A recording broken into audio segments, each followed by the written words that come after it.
Summer హాలిడేస్‌కి ఊరికొచ్చామంటే పాలతోటి ఏదో ఒక recipe చేస్తూనే ఉంటాము. ఎందుకంటే ఇంట్లో 4, 5 గేదెలుంటాయి. కావాల్సినన్ని పాలు కూడా ఉంటాయి. సో, అందుకని ఈరోజు ఎప్పటినుంచో పిల్లలు అడుగుతున్నారు సేమియా ఐస్ క్రీమ్ చేయమని. ఇప్పటికి కుదిరింది. చాలా అంటే చాలా సింపుల్ ఇది.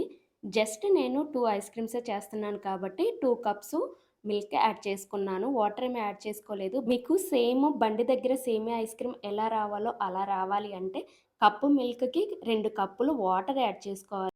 అప్పుడు బయట దొరికే సేమ్ ఐస్ క్రీమ్ ఇంట్లోనే చేసుకోవచ్చు. బట్ నేనైతే చిక్కటి పాలతోటే చేస్తున్నాను. 2 కప్పులు మిల్క్‌కి 3 టేబుల్ స్పూన్ షుగర్ యాడ్ చేసుకున్నాను.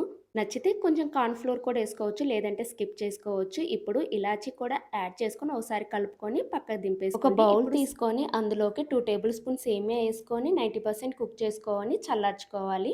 ఇప్పుడు సేమియా అంతా చల్లారిన తర్వాత 2 గ్లాసెస్ తీసుకొని అందులోకి సేమియాని యాడ్ చేసుకోవాలి. సేమియా యాడ్ చేసుకున్న తర్వాత మిల్క్ కూడా యాడ్ చేసుకొని స్టిక్ పెట్టేసుకొని డీప్ ఫ్రీజర్‌లో ఒక 5 అవర్స్ ఉంచామంటే అచ్చం బండి దగ్గర దొరికే సేమియా ఐస్ క్రీమ్ ఇంట్లోనే ఈజీగా చేసుకోవచ్చు. 5 అవర్స్ తర్వాత ఇలా బయటికి తీసి డైరెక్ట్‌గా తీస్తే రావు కాబట్టి వాటర్‌లో ఒకసారి డిప్ చేసుకొని తీస్తే ఈజీగా వచ్చేస్తాయన్నమాట.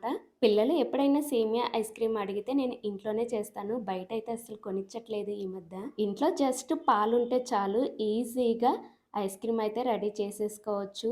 ఇంకెందుకు లేటు సింపుల్‌గా ఇలా ఇంట్లోనే ఐస్ క్రీమ్ చేసి పెట్టండి పిల్లలకి. ఈ సేమియా ఐస్ క్రీమ్ మేము చిన్న పిల్లలప్పుడు రూ. 1 వచ్చాయి. బట్ ఇప్పుడైతే రూ. 10 ఉన్నాయి మా ఊర్లో అయితే ఇది.